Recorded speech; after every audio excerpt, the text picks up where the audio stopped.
पहिल्या पदाचा दुसऱ्या पदाशी असलेला संबंध. बघा असे जर प्रश्न आले तर काय करायचं आपण.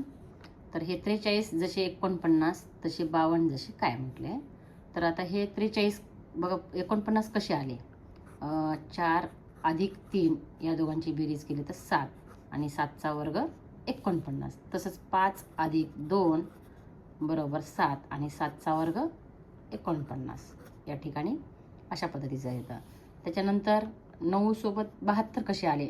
9 जसे 72 त्या ठिकाणी अशाही पद्धतीचं लॉजिक लागतं की 9चा वर्ग किती. 9 9 81 आणि 81 वजा जर आपण 9 केलो तर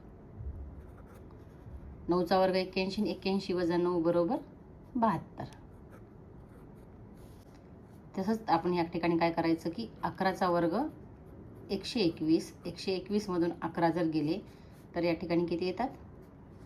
110 येतात. म्हणून 110 11 जसे 110.